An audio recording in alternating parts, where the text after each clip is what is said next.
Viele Wissenschaftler haben im Laufe der Jahre postuliert, dass diese physische Welt nur existiert, wenn sie beobachtet wird. Es ist so, als ob man eine Festplatte in einen Computer einlegt, der nicht alle Informationen auf der Platte gleichzeitig liest, sondern nur die, die er scannt, den Bereich, den er mit dem Laser abtastet, alles andere sind immer noch Informationen. Sie werden aber nicht durch Bilder oder Codes auf dem Bildschirm übertragen. Wir Menschen tun dasselbe, wenn wir beobachten, was um uns herum ist, wir entschlüsseln es und bringen es in unsere Realität. Es ist einfach die Grundlage eines metaphysischen Schwingungsuniversums, auf dem alles basiert. Es kommt kein Licht ins Gehirn. Aber wie können wir das Licht sehen? Wie kann ich das Licht sehen, wenn es nicht direkt ins Gehirn kommt? Das Gehirn entschlüsselt die Information. Es ist wie in dem Film Matrix, in dem sie uns zeigen, dass es keinen Löffel gibt und dass der Löffel sich nicht verbiegt, sondern dass du es bist, der sich verbiegt. Das stimmt, genau das ist es. Denn der einzige Ort, an dem der Löffel physisch ist in unserem Geist. In der Art und Weise, wie man die Realität für sich selbst kodiert. Wunder sind nur die Überwindung des Programms dessen, was möglich ist und was nicht. Wir sind darauf programmiert zu glauben, dass man sich verbrennt und verletzt, wenn man zum Beispiel auf einem Feuer läuft. Wenn du über glühende Kohlen oder Feuer läufst und unter dem Einfluss von Schmerz stehst, wirst du dich verbrennen, du wirst dich verletzen. Aber es gibt Yogis oder Shaolin-Mönche, die körperliche Leistungen vollbringen, ohne mit der Wimper zu zucken. Sie haben dieses Programm durchbrochen. Sie haben es freigeschaltet. Diese Menschen haben gezeigt, dass man, wenn man sich auf eine andere Bewusstseinsebene begibt, unglaubliche Dinge tun kann, die für den Bürger, der in diese physische Matrix der 5 Sinne eingetaucht ist, undenkbar sind, weil sie eine Illusion ist und euch nicht beeinflussen kann, wenn ihr nicht glaubt, dass sie es kann. Wunder sind das entschlüsselte Verständnis der Natur der Realität und dieses Verständnis kommt von der Tatsache, dass wir erkennen, dass wir verstehen, dass wir körperloses Bewusstsein sind, das eine physische Erfahrung lebt. Wir sind Wahrnehmende, wir sind Bewusstsein, wir sind keine Objekte. Wir fürchten keine Grenzen, unser Bewusstsein vergisst dies, wenn wir diese physische Welt betreten und deshalb geraten wir in einen Teufelskreis, aus dem man nur schwer wieder herauskommt, wenn man nicht versteht, dass der Teufelskreis der ist, in dem das Kontrollsystem uns gefangen halten will, weil wir auf diese Weise leicht manipuliert werden können. Wenn wir verstehen, wer wir wirklich sind, werden wir frei von Kontrolle sein. Wenn ich also 3D erleben will, um in dieser Realität, die ein Frequenzbereich ist, zu handeln, muss ich einen physischen Avatar in einer Hülle haben, einen physischen Körper, der in diesem Frequenzbereich schwingt, um das tun zu können. Denn das Bewusstsein schwingt so schnell, dass es sich nicht auf diese dichte Frequenz einstellen kann. So, als ob du auf einem Radiokanal 2 Frequenzen einstellen wolltest. Es sind verschiedene Sonden, die sich nicht miteinander synchronisieren lassen. Also nehmen wir diese physische Projektion, die sich menschlicher Körper nennt. Das Kontrollsystem will uns glauben machen, dass die physische Projektion, das Vehikel, in dem wir diese Realität erleben, das Einzige ist, was wir sind. Denn wir gehen vom Unendlichen zum Begrenzten und Machtlosen. Wenn wir zum Beispiel ins Internet gehen, tun wir das durch den Computer. Denn er ist das Gerät, das eine Schwingung oder eine Information dekodiert, die da ist. Ohne den Computer oder das Handy könnten wir das nicht tun. Der physische Körper handelt auf die gleiche Weise für das Bewusstsein. Wir sind das Bewusstsein, das das physische Gerät lenkt, um in dieser Dimension interagieren zu können. Nun lasst uns sehen, was David zu diesem Thema sagt. I had a vision when I was sitting in the bath a couple of years ago now maybe, and I've asked my great friend the brilliant Neil Haig to knock this up from what I saw. I'm sitting in my bath and I saw billowing energy, yellow, kind of white yellow energy, and I took that immediately to be consciousness.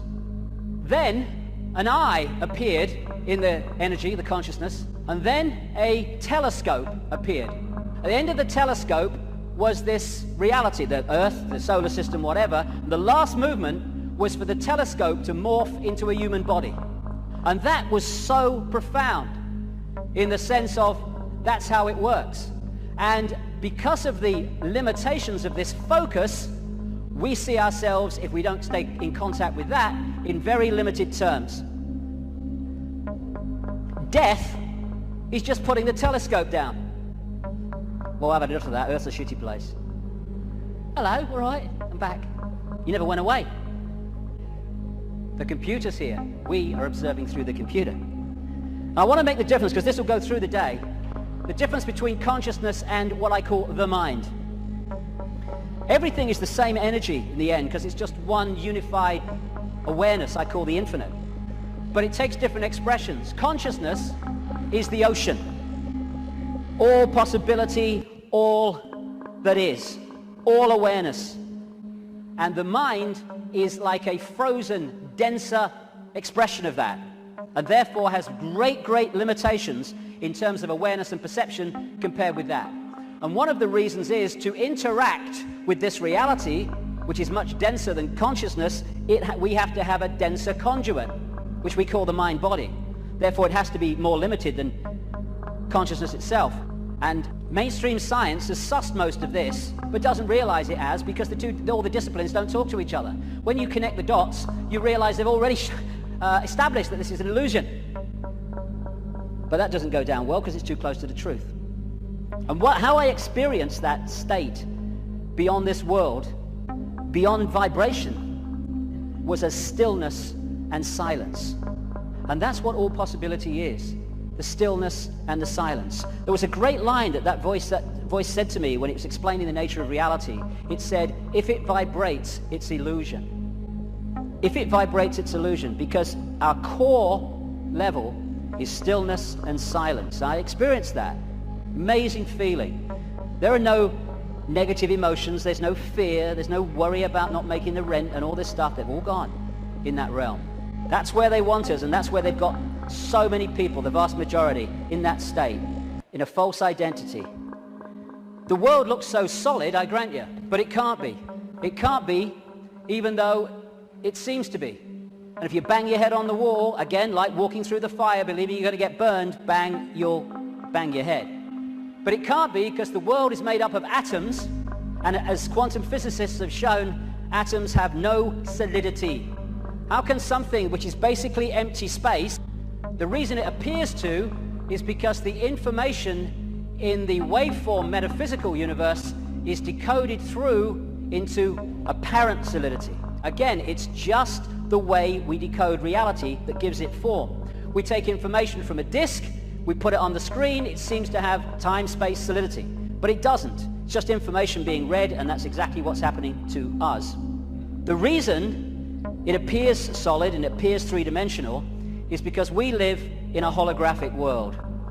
We see holograms, you can buy them in the shops, where they appear to be three-dimensional, but actually they're not. It's just the illusion of the way they're made. And how they make them is they have a laser, part of it goes across the object they want to photograph, another part goes directly onto a photographic plate, and then the part that's passed across the object goes onto that plate, and they collide. Those two parts of the laser collide, and they create, here we go, a waveform. We call it in holographics an interference pattern. It's like dropping two pebbles in a pond, and then the waves they create collide, and that is a waveform representation of where those pebbles fell, how heavy they were, how high they fell from, etc., how big they were, etc. And this is what the waveform, again, looks like on a holographic print. It's information. It seems to be nothing. It looks like a fingerprint, appropriately, actually. But what is it? But you fire a laser at that, and suddenly a three-dimensional, and the best of them, a very solid-looking image comes up. This is we create our reality. It's holographic. This guy is in an Australian city, I think it was Melbourne, but he was projected as a hologram onto a stage in Adelaide. This is one that CNN did. So we are creating a holographic version of this information, just like a hologram does, in our heads. That's where it comes from. It's this construct. And how funny, I've been saying this for years, and then I come across this very, very mainstream New Scientist magazine in January now 2009, and its front page, you are a hologram projected from the edge of the universe.